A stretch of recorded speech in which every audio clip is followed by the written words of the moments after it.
সুপ্রিয় দর্শক, সবাইকে স্বাগত জানাচ্ছি ঝিনাইদহ টিভির ঈদ আড্ডায়। আর আজকের ঈদ আড্ডায় আমাদের সাথে রয়েছেন ঝিনাইদহের স্টেজ শোতে জনপ্রিয় মুখ সুরভি আক্তার মেঘলা। আজকে তার সাথে মূলত আড্ডা দেব, গান শুনবো। কেমন আছেন? আলহামদুলিল্লাহ ভাইয়া, আপনি কেমন আছেন? আলহামদুলিল্লাহ, আমিও ভালো আছি। শুরুতে জানতে চাই, ঈদ কেমন কাটলো? অনেক সুন্দর কেটেছে ঈদটা। ঈদে কি কি করলেন? ঈদে কি ঘোরাঘুরি, মার্কেট, এগুলোই। ঈদের দিনও মার্কেটে কেন? ঈদের দিন মার্কেট না, ঈদের আগের দিন মার্কেট করেছি, ঈদের দিন ঘোরাঘুরি করেছি। কোথায় কোথায় গিয়েছেন ঈদের দিন? ঈদের দিন গিয়েছিলাম জোহান ড্রিম ভ্যালি পার্কে এবং এই ঝিনাইদহ মুজিব চত্বরে, আর কোনো জায়গায় না। আচ্ছা, আমরা আড্ডা দেব, অনেক কিছুই জানবো। তার আগে শুরুতে একটা গান শুনতে চাই। গান যখন শুনতে চেয়েছেন অবশ্যই শোনাবো। তো আমি যেহেতু লালন ভক্ত, আমি প্রথমে একটি লালনের গানই করি। যে ফুলে অটল বিহারি, যে ফুলে অটল বিহারি, বলতে লাগে ভয়,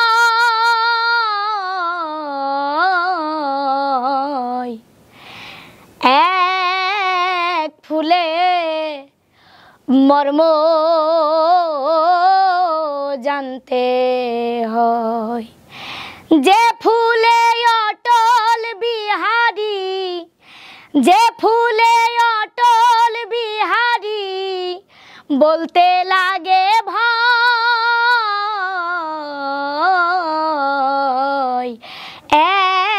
এক ফুলে মর্ম জানতে হয়, এক ফুলে মর্ম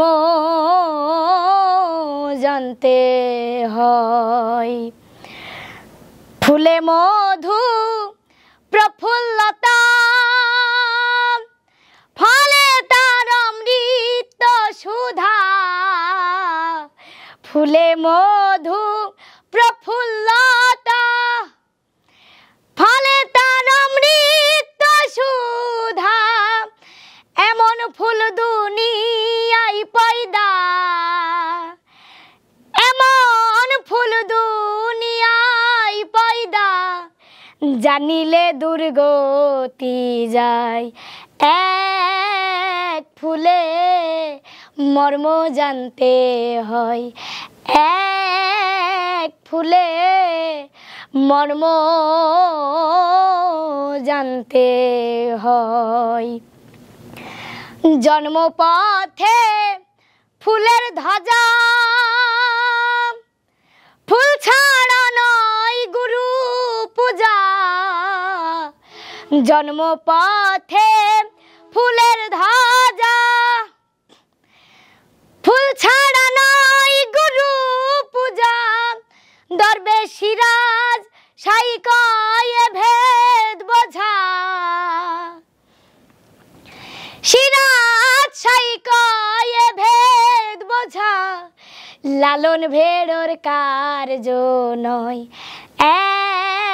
এক ফুলে মর্ম জানতে হয়, এক ফুলে মর্ম জানতে হয়। খুবই সুন্দর। আচ্ছা, একটু জানতে চাই, সেটা হলো এখন পড়াশোনা করা হচ্ছে কিসে? আমি ক্লাস 9-এ পড়ি। আচ্ছা, এই যে বর্তমান সময়ে স্টেজ শোতে জনপ্রিয়তা অর্জন করেছেন, সেক্ষেত্রে আপনার স্কুলে যারা বন্ধু বান্ধব আছে তাদের মন্তব্য কি? তাদের মন্তব্য অনেক ভালো।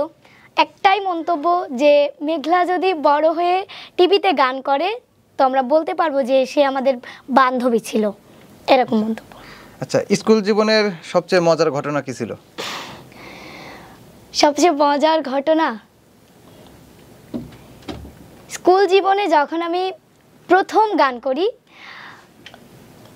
তখন সেরকম একটা ভালো পারতাম, তবে যখন প্রথম গান করি লালনের তখন সবাই হাসছিল, এটাই ছিল সবচেয়ে মজার বিষয়। আচ্ছা, বন্ধু বান্ধবদের সাথে কি নিয়ে মজা চলে? বন্ধু বান্ধবদের সাথে গান, পড়াশোনা, খেলাধুলা, আবার সিক্রেট কিছু বিষয় আছে ওইগুলো। আচ্ছা, নিজের বয়স অনুযায়ী নিজেকে এখন কি মনে হয়, শৈশব নাকি কৈশোর, কোনটা মনে হয়? নিজের বয়স অনুযায়ী শৈশব। শৈশব মনে হয়। আচ্ছা, আমরা মাঝে মাঝে সোশ্যাল মিডিয়ায় দেখি পানিতে ঝাঁপ দেওয়া, বাচ্চাদের সাথে খেলাধুলা, আসলে এইগুলো থেকে কি এখনো সেই বাচ্চা ভাবটা আছে?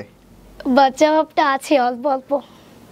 আচ্ছা, এই যে স্টেজ শোতে ব্যস্ত সময় পার করছেন, তো এবার ঈদে কি কি ব্যস্ততা আছে?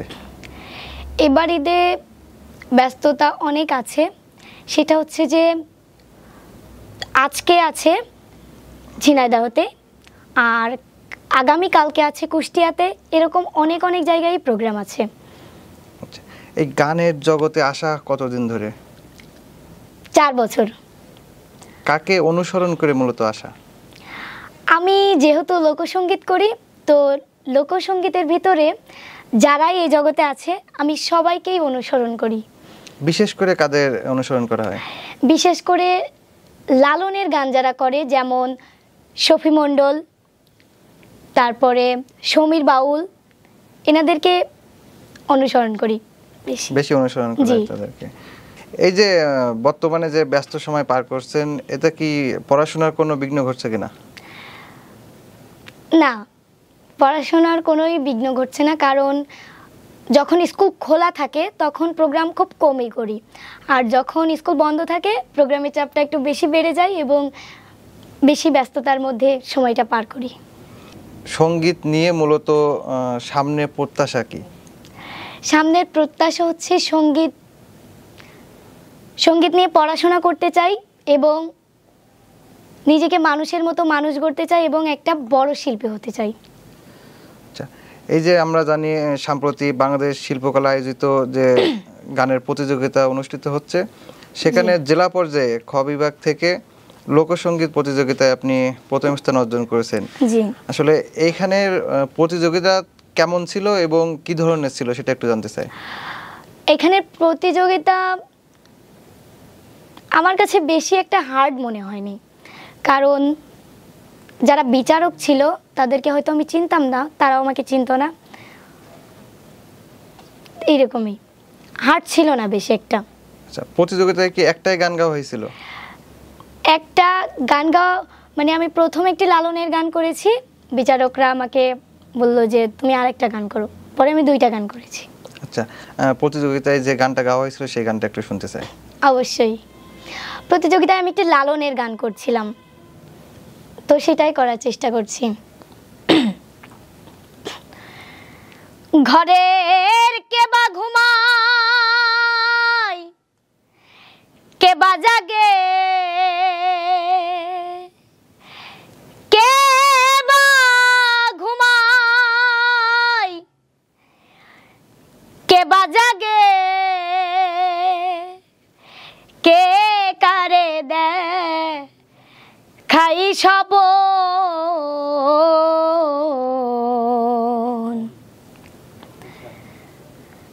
এ বেলা তোর ঘরের খবর জেনে নে রে মন, মনরে, এ বেলা তোর ঘরের খবর জেনে নে রে মন।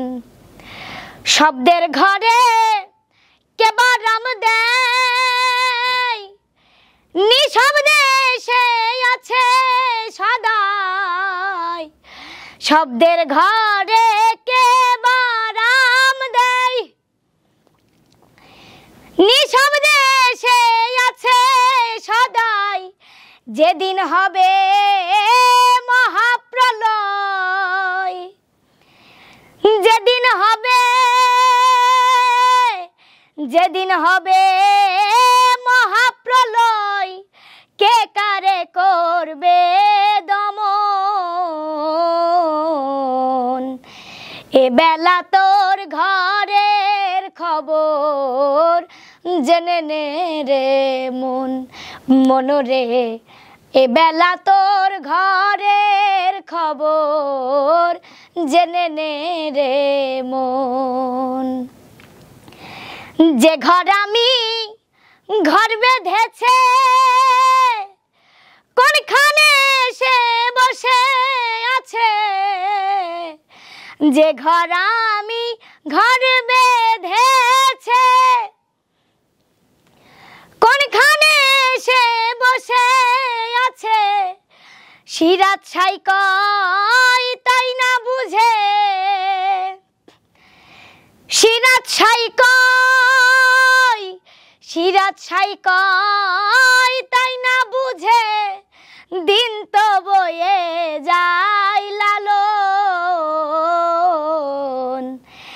এ বেলা তোর ঘরের খবর জেনে নে রে মন, মনরে এ বেলা তোর ঘরের খবর জেনে নে রে মন। অসাধারণ। গান প্র্যাকটিস করা হয় বাড়িতে? জি, প্র্যাকটিস করা হয়। গুরুকে? গুরু আমার আব্বু। আচ্ছা, এই পরিবার থেকে কি ধরনের সাপোর্ট পাও? পরিবার থেকে সব ধরনেরই সাপোর্ট পাই, বিশেষ করে গানের জগতে। আপনার পিতাও কি গানের জগতের একজন? না, আমার পিতা গানের জগতে কিছুই না। আব্বু জাস্ট গান পছন্দ করতো ওই রকম ভাবে, কিন্তু আমার নানা গান করতো। আমার নানা। আপনার পিতাকে নিয়ে একটু কিছু জানতে চাই। পিতাকে নিয়ে বলবো, আসলে বলার ভাষা নেই পিতাকে নিয়ে যে বলবো। পিতা যে আমার জন্য কত কষ্ট করে সে আমি এবং আমার পিতা এবং আমার পরিবারই জানি। কারণ এই যে প্রোগ্রাম থেকে রাত বিরেত গান করা, আবার ধরেন প্রোগ্রামে একজন ডাকলো যে মেঘলা ইমার্জেন্সি প্রোগ্রাম আছে, ডিসি স্যারের কি এডিসি স্যারের কি সরকারি প্রোগ্রাম, এখনই চলে আসতে হবে, তো ওই সময় রেডি সেডি হয়ে চলে আসি। এরকম বাবা, মানে এরকম বাবা খুব কমই আছে আমার দেখা চোখে। আমার পিতা আমাকে নিয়ে অনেক পরিশ্রম করে। পরিবারে আর কে কে আছে? পরিবারে মা, বাবা, ছোট বোন আর আমি। আচ্ছা, আত্মীয় স্বজনদের কাছ থেকে কি ধরনের মন্তব্য পাওয়া যায় যেহেতু স্টেজ শো করা হয়? স্টেজ শো আত্মীয় স্বজনরা বলতে গেলে আমার মামা যারা আছে ওনারা আর কি বলবো, সত্যিটাই বলি, ওনারা হচ্ছে হাজি মানুষ, ওনারা এই দিক থেকে সাপোর্ট খুব কমই দেয়। তারা বলে যে নামাজ কালাম করো এই, আর আমার যারা খালামণিরা আছে ওরা আমাকে সব দিক থেকেই সাপোর্ট দেয় যে করো, তুমি একদিন সফলতা অর্জন করবেই। আচ্ছা, নিজের লেখা গান করার কোনো ইচ্ছা আছে কিনা? জি অবশ্যই, নিজের লেখা গান করার ইচ্ছা আছে। কি ধরনের সেগুলা? এই লোকসঙ্গীতের ভিতরেই। পছন্দটাই কি লোকসঙ্গীত? জি। অন্য কোনো গান গাওয়া হয় না আধুনিক? হ্যাঁ, আধুনিক গানও গাওয়া হয়, তবে খুব কম। আমি যে শুধুই লোকসঙ্গীত করি এটা না, নজরুল সঙ্গীত, রবীন্দ্রসঙ্গীত, হিন্দি, যখন যেটা আর কি প্রয়োজন হয়। আচ্ছা, আমাদেরকে একটা আধুনিক গান শোনানো যাবে? অবশ্যই। দর্শক, এতক্ষণ কথা বলছিলাম বর্তমান সময়ে ঝিনাইদহের স্টেজ শোতে জনপ্রিয় মুখ সুরভি আক্তার মেঘলার সাথে। আর কথা বলতে বলতে অনুষ্ঠানে একবারে শেষ পর্যায়ে চলে এসেছি। তার কাছ থেকে আমরা একটা আধুনিক গান শুনতে শুনতে বিদায় নেব। সেই পর্যন্ত সবাই ভালো থাকবেন, সুস্থ থাকবেন, ঝিনাইদহ টিভির সাথে থাকবেন। মুছবে না কোনো দিন হৃদয়ে লেখা নাম, ভালোবাসি আমি যারে, পাথরে লেখা নাম হয়তো মুছে যেতে পারে। ও